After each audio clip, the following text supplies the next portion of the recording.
Welcome to another episode of Bourbon and Data Breaches, where we cover 5 of the most interesting breaches from this last week. I'm Steve. I'm Connor.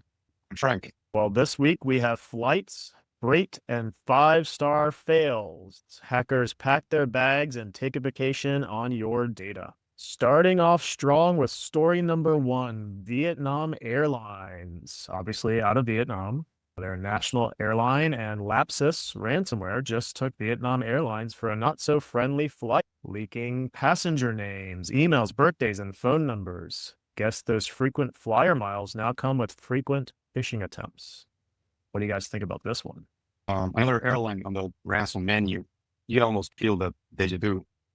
Airports, ticketing systems, passenger manifests, clients losing their reservations, and Lapsus keeps using the same script. But the interesting part is who keeps falling for it. Airlines operate on such fragile IT layers, and even the hint of disruption can shake investor confidence. People expect delays that have nothing to do with weather. Yeah, that's a good point. These kind of attacks, I'm not sure personally if airlines are technically considered critical infrastructure, but it sure feels like it if it's not.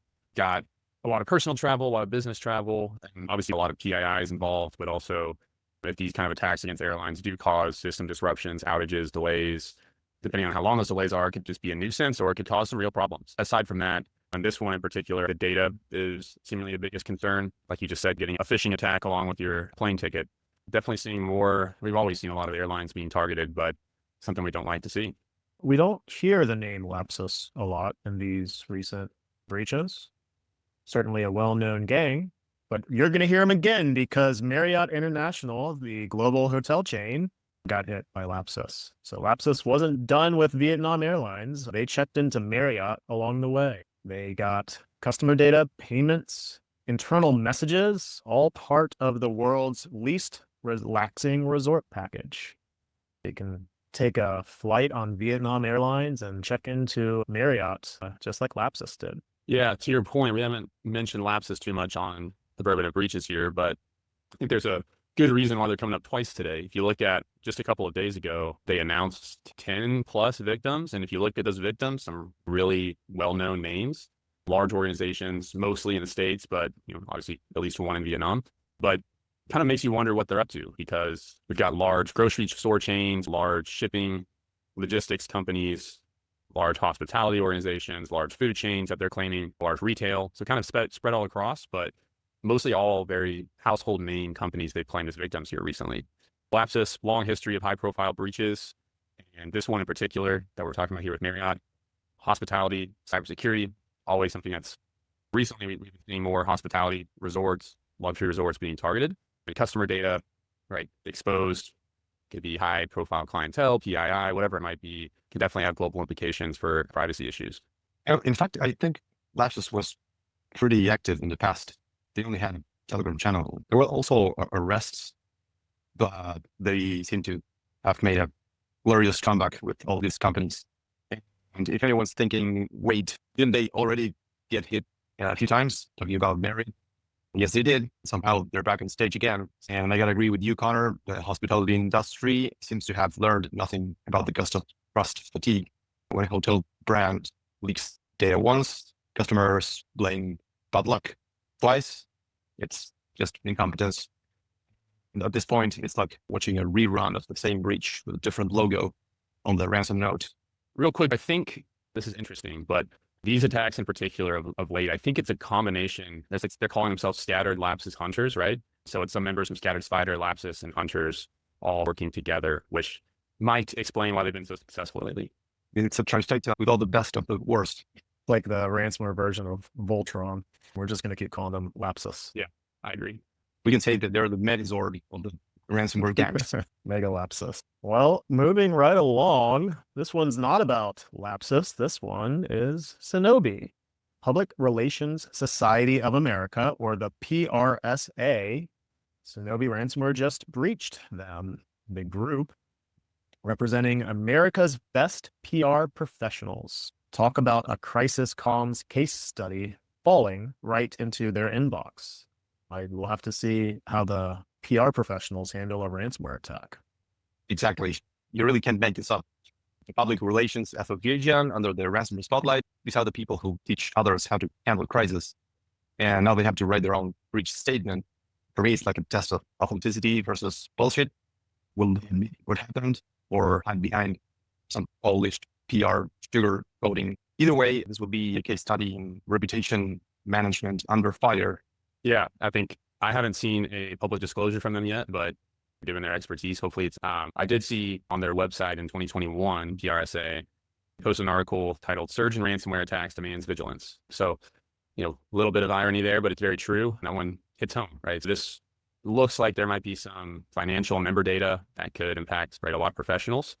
And I think when you are a public relations company, that industry is built on trust, and it's something that can definitely impact that. We're back again to Lapsis. Story number 4, we have FedEx, a global logistics and shipping provider. FedEx, Lapsis ransomware delivered a special package to FedEx containing customer shipping data, account info, and possibly even internal communications. Looks like the hackers signed for delivery themselves. FedEx, that's going to be an interesting one when you interrupt global logistics. Yeah, Mega Lapsis is back for the 3rd time today. So FedEx, I would assume 80% of the country in the US has interacted with FedEx in some capacity. They have a lot of data, a lot of logistics data. 80% might be wrong. But regardless, there's a lot of logistics information. There's a lot of supply chain outside of just people personally getting their deliveries. There's a lot of business deliveries, right? Important packages, next day packages that have strong implications on business outcomes. When you think about a company like FedEx being compromised, there can be a lot of downstream impacts. Another thing that's interesting is when we're talking about this, Mega Lapsis, all of these victims that we're talking about today, it looks like, don't quote me on this, I don't think it's 100% certain yet, but they're facilitating these attacks primarily through social engineering. So they're having success with, obviously social engineering has always been an issue, but they're having a lot of success on these household name companies, which is something that needs more attention in the industry. Yeah, it's not just about stolen data. It's about pressure. It's about leverage. FedEx handles global trade flows, customs, data, corporate contracts. We're not just talking about some emails getting spilled. We're talking about the choke point in global logistics. The disruption here isn't an IT issue. It's putting at risk your famous world on-time brand. So if Lapsus is bluffing, yeah, I think they played that card before. It's still a smart psychological move. Any uncertainty triggers panic down the line. And the message is clear. We can slow the world down if we want. Well, it's not even just business that uses FedEx. I'm pretty sure FedEx is critical infrastructure for the US government, probably plays a pretty significant role in the military. So we're talking about some pretty major disruptions there. And our last story of the day is D. Wilson Construction. And we're back with Synobi ransomware. Synobi bulldozed through D. Wilson Construction, leaking project plans and financial documents. 1 minute, you're building schools and hospitals, and the next, you're staring into a ransomware blueprint special. D. Wilson Construction. Did I see that's Texas? That's just down the road from you, Connor. That is right in my area. While they're local to me, I'm not familiar with this organization, but I did look into them with a little more interest since they are local. It looks like they're around a 70 employee construction company. I'm sure they probably have more contractors that come in and out. I think it's safe to say that nobody is safe, right? A smaller construction manufacturing organization might not think they would be a target from ransomware gangs, but we see this very often. When you think about construction being compromised, you could have architectural plans, any kind of infrastructure leaks. There could be physical security concerns behind this kind of data being out there as a downstream effect. It looks like this was project plans and financial documents. Definitely something of concern. This is the first time in Bourbon and Breaches we've only talked about 2 different gangs across 5 events, which is showing you how active some of these groups are. I gave a talk recently on changes in ransomware, and the trend in 2025 is there's a diversification of gangs. There's a lot of new little gangs. It's really a 2-tier system. A lot of little gangs trying to make a name for themselves, but the older gangs that have been around for a long time end up being responsible for way more of the victims. This year we have 3 gangs. Lapsus is not one of them, but we have 3 gangs that make up 30% of all the victims. I'm not surprised that we keep talking about the same names, because it certainly seems like we are having the big players, the elites, and then a lot of smaller players this year. Well, that's it. It doesn't sound glamorous next to FedEx but thank God it's not Lapsus again. Synobi keeps hitting mid-tier, locally grounded businesses, the ones with real money and zero preparedness. companies that rely on a fragile reputation, built through hard work and tight margins, ready for one ransomware hit to wipe it all out. This is the new frontier we've talked about in previous episodes. Not big tech, not governments, but mid-sized firms that think they're too small to be targets until they're on a leak site. From airlines and hotels to shipping, PR, and construction, ransomware crews are flying first class, and you're paying for the ticket. This has been your Bourbon and Data Breaches, where even your luggage tag might be part of a phishing campaign. Stay patched, stay alert, and if you see Lapsis boarding your flight, ask for an immediate refund. Until next time.